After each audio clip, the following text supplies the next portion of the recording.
ప్రస్తుతం మనం సికింద్రాబాద్లో ఉన్నాం. సికింద్రాబాద్లోని యూనివర్సల్ సృష్టి ఫర్టిలిటీ సెంటర్ దగ్గర ఉన్నాం. ఈ ఫర్టిలిటీ సెంటర్లో డాక్టర్ నమ్రత అనే డాక్టరు 1995 నుంచని ఫర్టిలిటీ సేవలు అందిస్తూ ఉన్నారు. ఈ సేవలో భాగంగా ఎక్కడైతే పిల్లలకు సంతానం కోసం ఫర్టిలిటీ సెంటర్ను ఆశ్రయించే దంపతులు ఎవరైతే ఉంటారో వాళ్ళ అండము వాళ్ళ వీర్యం కాకుండా దాతలిచ్చే వీర్యం ద్వారా వాళ్ళకు ఫర్టిలిటీ వాళ్ళకు సంతానం కలిగేలా చేసి వాళ్ళ నుంచి ఎక్కువ మొత్తంలో డబ్బులు వసూలు చేసి ఇట్లా మోసానికి పాల్పడుతున్నటువంటి ఘటన వెలుగు చూసింది. ఓ జంట వీళ్ళ వద్ద ఫర్టిలిటీ సెంటర్లో వీళ్ళు ఆశ్రయించి సంతానం పొందిన ఓ జంట మళ్ళీ పోలీసులకు ఫిర్యాదు చేయాల్సిన పరిస్థితి ఏర్పడింది.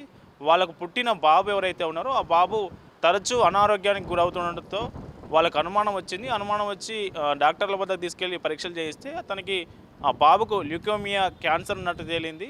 అది వంశపారపర్యంగా వచ్చినట్లు నిర్ధారణ కావడంతో వాళ్ళకు అనుమానం వచ్చి ఫర్టిలిటీ సెంటర్ నిర్వాహకులను నిలదీశారు.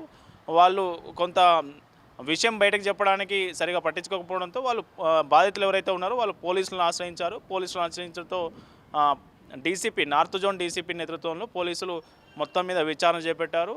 విజయవాడ, సికింద్రాబాద్ అట్లాగే వైజాగ్ ఈ 3 చోట్ల పోలీసులు సోదాలు నిర్వహించి పెద్ద మొత్తంలో అక్కడున్న ఎక్విప్మెంట్లు కావచ్చు, డిజిటల్ డివైజ్లను కావచ్చు అన్నీ స్వాధీనం చేసుకున్నారు.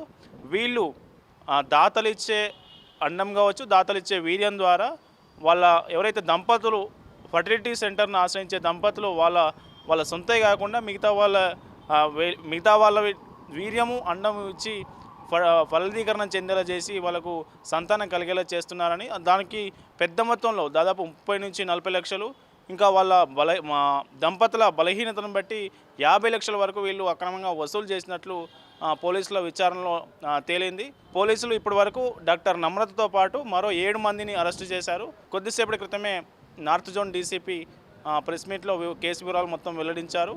మొత్తానికి ఈ కేసు ఇంకా దర్యాప్తు కొనసాగుతూ ఉన్నది. వీర్యం ఎక్కడి నుంచి తీసుకొస్తున్నారు, నార్త్ నుంచి తీసుకొస్తున్నారు, మన ఉత్తర భారతదేశానికి దీనికి ఏమైనా లింకులు ఉన్నాయా లేదా అనే దాని మీద కూడా పోలీసులు వర్క్ చేస్తున్నట్టు తెలుస్తోంది. డిఎంహెచ్ఓ హెల్త్ ఆఫీసర్లు పోలీసులు సంయుక్తంగా చేసిన ఈ ఆపరేషన్లో అనేక విషయాలు వెలుగు చూస్తున్న పరిస్థితి కనిపిస్తుంది. మనం చూడొచ్చు, ఇదే ఫర్టిలిటీ సెంటర్, యూనివర్సల్ సృష్టి ఫర్టిలిటీ సెంటర్ పేరుతో వీళ్ళు దాదాపు విశాఖపట్నం, విజయవాడ, సికింద్రాబాద్తో పాటు కొండాపూర్లో కూడా వీళ్ళు బ్రాంచీలు ఓపెన్ చేసి బాధితుల నుంచి పెద్ద మొత్తంలో డబ్బులు వసూలు చేసి వాళ్ళకు తప్పుడు పద్ధతిలో సంతానం కలిగేలా చేసి పెద్ద మొత్తంలో దోచుకుంటున్నట్లు పోలీసుల విచారణలో తేలింది. అయితే ఈ టెస్ట్ ట్యూబ్స్ బేబీ సెంటర్ ఏదైతే ఉందో దీనికి 7 ఏళ్ల క్రితమే దీనికి ప్రభుత్వం నుంచి అనుమతుల గడువు అయిపోయినప్పటికీ ఎలాంటి అనుమతులు లేకుండా ఈ టెస్ట్ బేబీ సెంటర్ను వీళ్ళు రన్ చేస్తున్నట్లు పోలీసులు గుర్తించారు. వెంటనే నిర్వాహకులు గుట్టుచప్పుడు కాకుండా రహస్యంగా ఈ దందా నిర్వహిస్తున్నట్లు పోలీసులు నిగ్గుతేల్చారు. అయితే ఫర్టిలిటీ సెంటర్ డాక్టర్ నమ్రత ఆమెపై కేసు నమోదు అవగానే ఆమె విజయవాడ ఆమె సొంత ఇంటికి పారిపోవడం జరిగింది. వెంటనే మన డీసీపీ నార్త్ జోన్ డీసీపీ నేతృత్వంలో ఒక టీము విజయవాడకు వెళ్ళి అక్కడున్న ఫర్టిలిటీ సెంటర్లో సోదాలు నిర్వహించడంతో పాటు డాక్టర్ నమ్రత ఎవరైతే ఉన్నారో A1 అక్యూజ్ నెంబర్ 1 ఆమెను అక్కడి నుంచి అదుపులోకి తీసుకొని ఇక్కడ తీసుకురావడం జరిగింది. మొత్తానికి ఫర్టిలిటీ సెంటర్లో తీగలాగితే డొంక కదిలినట్లుగా ఈ సృష్టి ఫర్టిలిటీ సెంటర్తో వెలుగులోకి వచ్చినటువంటి ఈ దురాఘాతాలు ఇంకెన్ని వీళ్ళకి చూస్తాయో చూడాల్సిన అవసరం ఉంది. This happened in the month of August last year. So అక్కడికి వెళ్ళినప్పుడు వాళ్ళు జనరల్గా స్టార్టింగ్లో ఇనిషియలీ కొన్ని టెస్ట్ చేసిన తర్వాత IVF కోసం అని సూటబుల్ కాదు, సరోగేసీ ఆప్షన్ ఉంది అని వాళ్ళకి ఎక్స్ప్లెయిన్ చేసింది. ఈ ప్రొసీజర్లో ఆల్మోస్ట్ ఒక 30 lakhs పైన అమౌంట్ అవుతుంది అని చెప్పారు వాళ్ళకి. అండ్ ఈ 30 lakhs అమౌంట్ తర్వాత మీకు మీ own sperm and own egg mother and ఫాదర్కి నుంచి తీసుకొని శాంపిల్స్ సరోగేసీ మీకు చైల్డ్ ఇష్టం జరుగుతుందని ఇట్లా వాళ్ళు ఇనిషియల్ కన్సల్టేషన్స్లో చెప్పారు. సో వాళ్ళు ఈ ప్రొసీజర్కి అగ్రీ అయ్యి విశాఖపట్నంకి వెళ్ళి స్పెసిమెన్స్ ఇస్తాం జరిగింది. This happened in the month of September last year. So అక్కడికి వెళ్ళిన తర్వాత ఈ స్పెసిమెన్స్ ఇచ్చేసి వచ్చారు అండ్ టెలిఫోనికలీ వాళ్ళకి కన్ఫర్మ్ చేశారు. ఒక సరోగేట్ మేము అరేంజ్ చేశాము, ఎంబ్రియో ట్రాన్స్ప్లాంటేషన్ కూడా చేశాము. సో రెగ్యులర్గా over the course of the time వాళ్ళకి రెగ్యులర్గా వీళ్ళు పేమెంట్స్ చేస్తున్నారు. ఆ చైల్డ్ గ్రోత్ గురించి వాళ్ళకి అప్డేట్స్ ఇస్తున్నారు. So in the month of June వాళ్ళకి ఫోన్ చేసి చెప్పారు లేడీకి that child via C section వైజాగ్లో డెలివర్ అయింది, సో మీరు వచ్చి చైల్డ్ని డెలివర్ తీసుకోండి అని చెప్పారు. బై ద టైమ్ కంప్లైంట్ అక్కడికి వెళ్ళినప్పుడు వైజాగ్కి వెళ్ళినప్పుడు వాళ్ళు ఒక మేల్ బేబీ వాళ్ళకి చూపించి this is the child which is Born via surrogacy అని వాళ్ళకి చెప్పి ఇంకా కొంచెం ఎక్స్ట్రా అమౌంట్ సి సెక్షన్ అయింది అని చెప్పి ఇంకా కొంచెం ఎక్స్ట్రా అమౌంట్ వాళ్ళ దగ్గర తీసుకొని చైల్డ్ వాళ్ళకి ఇస్తాం జరిగింది. వాళ్ళు ఇనీషియల్ డిస్కషన్స్ ఆ డాక్టర్తో చేసినప్పుడు ఇట్లా చైల్డ్ పుట్టినప్పుడు మాకు డిఎన్ఏ టెస్ట్ కావాలా అని చెప్పారు. సో దానికి ఆమె అది అగ్రీ అయింది. చైల్డ్ పుట్టిన తర్వాత డిఎన్ఏ టెస్ట్ చేసి మీకు చెప్తాము అన్నారు. సో వీళ్ళు చైల్డ్ పుట్టిన తర్వాత కొంచెం ఫీచర్స్ వాళ్ళకి మ్యాచ్ అవ్వట్లేదు, ఫేషియల్ ఫీచర్స్. సో వాళ్ళు అడిగినప్పుడు వీళ్ళు కరెక్ట్గా రెస్పాన్స్ ఇవ్వట్లేదు.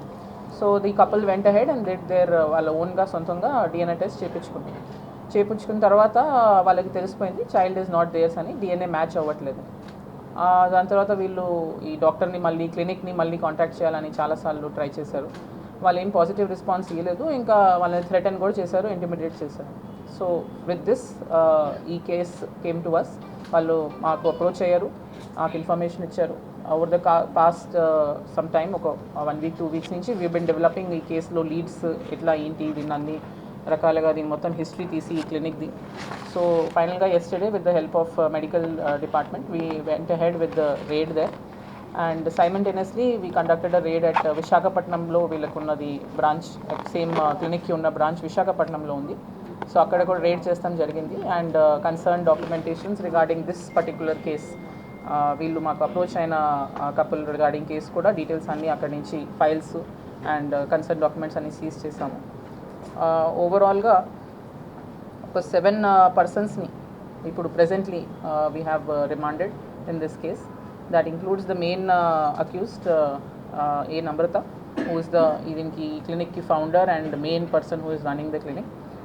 వాళ్ళ సన్ జయంత్ కృష్ణ అని her son who is an advocate and తను కూడా ఈ బిల్డింగ్లో నుంచే ఒక ప్రాక్టీస్ నడుపుతున్నాడని. అండ్ ఇట్లా ఎవరైనా కంప్లైంట్ రేస్ చేస్తే వాళ్ళు చేసే ట్రీట్మెంట్స్కి ఏమైనా ఎవరైనా క్లయింట్స్ వచ్చి కంప్లైంట్ రేస్ చేస్తే వాళ్ళని లీగల్ యాక్షన్తో థ్రెటన్ చేస్తాము, లేదంటే జనరల్లీ ఇట్లా వాళ్ళ ఫైనాన్షియల్ ట్రాన్సాక్షన్స్ అంటే ఆయన చూసుకుంటున్నాడు రిగార్డింగ్ దిస్ క్లినిక్ అని తెలిసింది.